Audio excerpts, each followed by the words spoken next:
13वीं सदी का महाराष्ट्र भक्ति और ज्ञान की लहरों से सराबोर, जहां हर सुबह मंदिरों की घंटियों की गूंज और भजन की मधुर ध्वनि वातावरण को पवित्र बनाती थी। लेकिन इसी पवित्रता के बीच समाज में गहरी जड़ें जमा चुकी थीं। सामाजिक कुरीतियां, जाति पाति के भेदभाव, ऊंच नीच की दीवारें और छुआछूत की बेड़ियां। आपे गांव गोदावरी के किनारे बसा एक शांत गांव, जहां लोग परंपराओं को भगवान से भी ऊपर मानते थे और सामाजिक नियमों का पालन करना ही जीवन का सबसे बड़ा धर्म समझते थे। इसी गांव में जन्मी एक असाधारण कहानी त्याग, तपस्या और भक्ति की, जिसने आने वाले समय में समाज की सोच को बदलने की नींव रखी।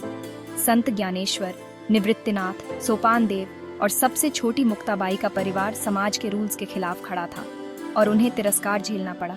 इन बच्चों ने बचपन से ही समाज की सख्तियों का सामना किया। बहिष्कृत परिवार को समाज से बाहर कर देना उस समय सबसे बड़ी सजा थी। यह बहिष्कार सिर्फ शारीरिक नहीं बल्कि मानसिक और भावनात्मक भी था। आपे गांव के लोग भी इन्हीं परंपराओं में बंधे थे और उन्हें अंदाजा नहीं था कि जिस परिवार को वे तुच्छ समझते हैं वही समाज को रोशन करेगा। उनकी सोच सीमित थी, लेकिन समय के साथ बदलाव की बयार चलने वाली थी। मुक्ताबाई उम्र में सबसे छोटी, लेकिन ज्ञान और तेजस्विता में सबसे आगे। उसकी आंखों में जिज्ञासा थी और मन में समाज को बदलने का सपना। उनकी कहानी आपे गांव के एक छोटे से घर से शुरू होकर पूरे महाराष्ट्र के लिए प्रेरणा बन गई। मुक्ताबाई ने अपने विचारों और कार्यों से समाज में नई चेतना जगाई। यह दौर भक्ति आंदोलन की नई लहर का था, जिसमें संतों ने वेदों के गूढ़ ज्ञान को आम लोगों तक पहुंचाया। भक्ति ने समाज को जोड़ने का काम किया और हर वर्ग के लोगों को एक मंच पर लाया। मुक्ताबाई ने साबित किया कि उम्र या लिंग का ज्ञान से कोई कनेक्शन नहीं। एक छोटी बच्ची भी समाज को बदल सकती है। उसकी वाणी और विचार आज भी लोगों को प्रेरित करते हैं। यह कहानी सिर्फ एक गांव की नहीं, बल्कि पूरे महाराष्ट्र के आध्यात्मिक इतिहास की है, जो आज भी लोगों के दिलों में जीवित है और समाज को आगे बढ़ने की प्रेरणा देती है। मुक्ताबाई का जन्म विट्ठल पंत और रुक्मिणी बाई के घर हुआ। यह परिवार महाराष्ट्र के एक छोटे से गांव में रहता था, जहां परंपराएं और सामाजिक नियम बहुत सख्त थे। विट्ठल पंत ने संन्यास लिया था, लेकिन गुरु के आदेश पर वे फिर से गृहस्थ जीवन में लौटे और इसी कारण समाज ने पूरे परिवार को बहिष्कृत कर दिया। गांव के लोग उन्हें शक की नजर से देखने लगे और उनके साथ किसी भी तरह का संबंध रखने से कतराने लगे। चारों बच्चों निवृत्तिनाथ, ज्ञानेश्वर, सोपान देव और मुक्ताबाई को सन्यासी की संतान कहकर अपमानित किया जाता था। उनके साथ कोई बच्चा खेलना नहीं चाहता था और वे हमेशा अकेले पड़ जाते थे। उन्हें मंदिरों में एंट्री, गांव के बच्चों के साथ खेलना, यहाँ तक कि त्योहारों में भी शामिल होना मना था। समाज ने उनके लिए हर रास्ता बंद कर दिया था। भिक्षा मांगने पर भी तिरस्कार मिलता, लेकिन माता पिता ने बच्चों को सिखाया, सच्चा धर्म आडंबर में नहीं, आंतरिक पवित्रता और भक्ति में है। उन्होंने बच्चों को समझाया कि बाहरी दुनिया चाहे जितनी भी कठोर हो, सच्ची श्रद्धा और प्रेम से बड़ा कुछ नहीं। समाज की बेरुखी के बावजूद परिवार ने एक दूसरे का साथ नहीं छोड़ा। वे एक दूसरे का सहारा बन गए और हर मुश्किल घड़ी में साथ खड़े रहे। माता पिता ने बच्चों के लिए समाज से स्वीकृति पाने की कोशिश की, गांव के बुजुर्गों से विनती की, लेकिन फेल रहे। समाज का दिल नहीं पिघला। अंततः माता पिता ने अपने बच्चों के शुद्धिकरण के लिए देह त्याग का कठोर निर्णय लिया, ताकि शायद समाज उन्हें एक्सेप्ट कर ले। यह फैसला उनके लिए बेहद दर्दनाक था, लेकिन बच्चों के भविष्य के लिए उन्होंने यह बलिदान दिया। माता पिता के जाने के बाद निवृत्तिनाथ ने छोटे भाई बहनों की जिम्मेदारी उठाई। अब वही उनके मार्गदर्शक और संरक्षक बन गए। यह उनका सबसे कठिन टाइम था। अकेलेपन और तिरस्कार के बीच उन्हें हर दिन संघर्ष करना पड़ता था। बहिष्कार ने इन बच्चों को बाहरी दुनिया से अलग किया, लेकिन एक दूसरे के और भी करीब ला दिया, और यही उनके असाधारण बनने की नींव थी। इसी एकता और साहस ने उन्हें आगे चलकर समाज में बदलाव लाने की शक्ति दी।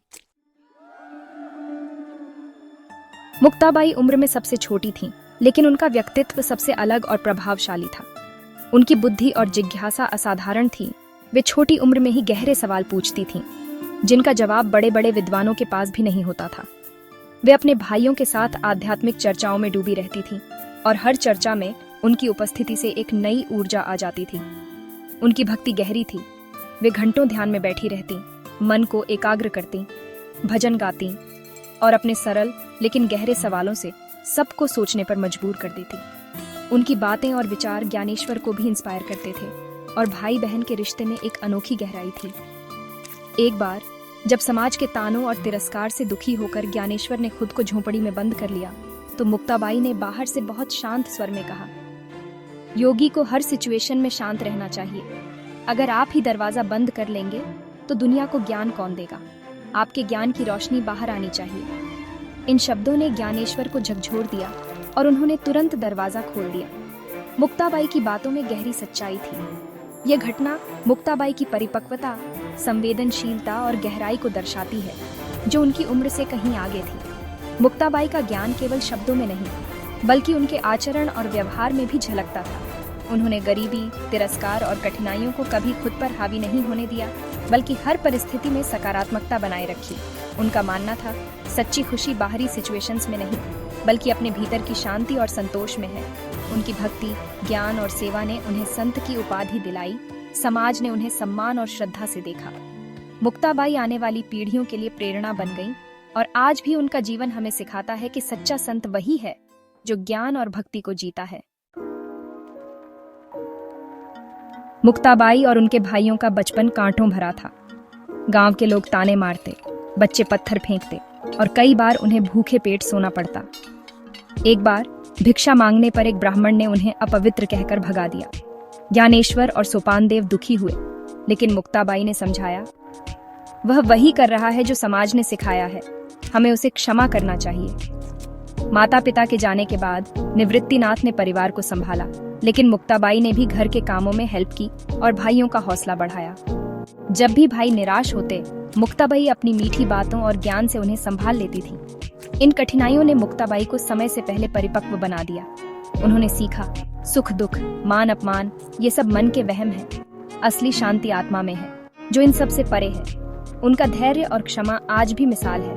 उन्होंने दिखाया कि बाहरी सिचुएशंस चाहे जैसी हो, मन शांत और स्थिर हो तो कोई दुखी नहीं कर सकता।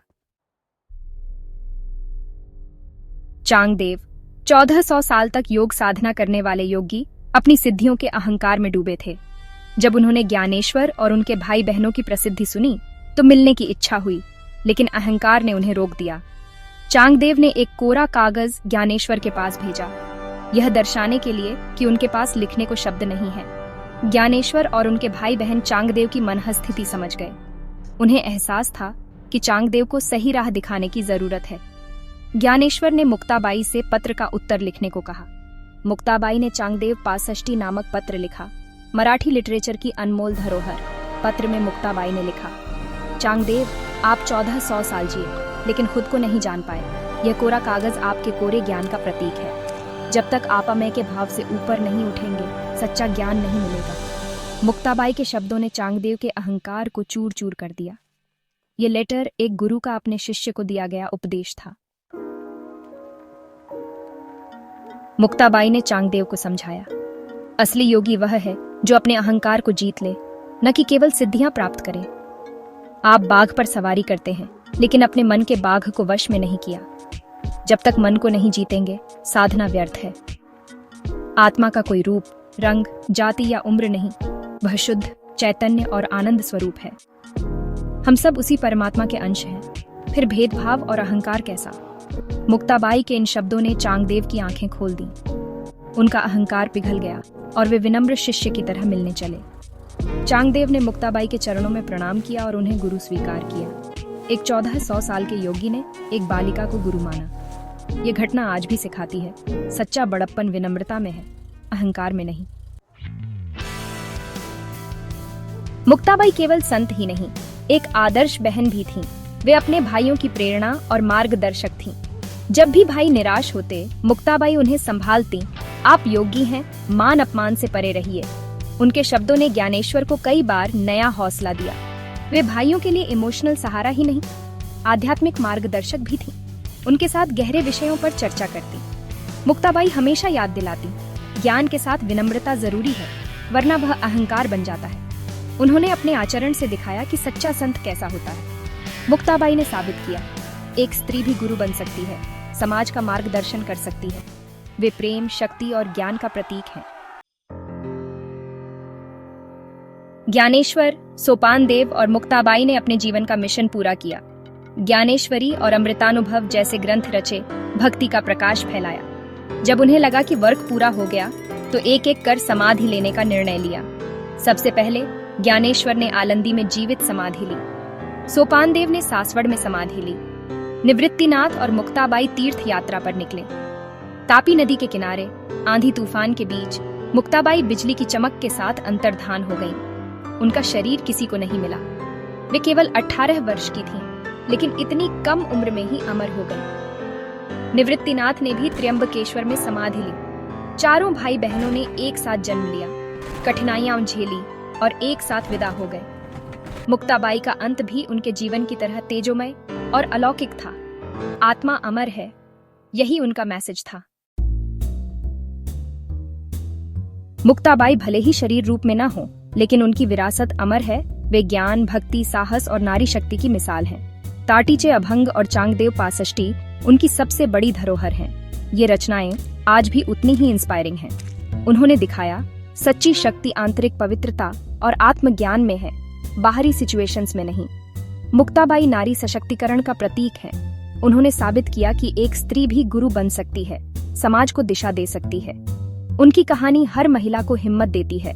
आत्मविश्वास और ज्ञान से कोई भी गोल हासिल किया जा सकता है। मुक्ताबाई की कहानी प्रेम, करुणा, क्षमा और विनम्रता की कहानी है। सबसे बड़ा धर्म इंसानियत है। उनका जीवन एक प्रकाश स्तंभ है। जब तक भक्ति और ज्ञान का सम्मान रहेगा, मुक्ताबाई का नाम श्रद्धा से लिया जाता रहेगा।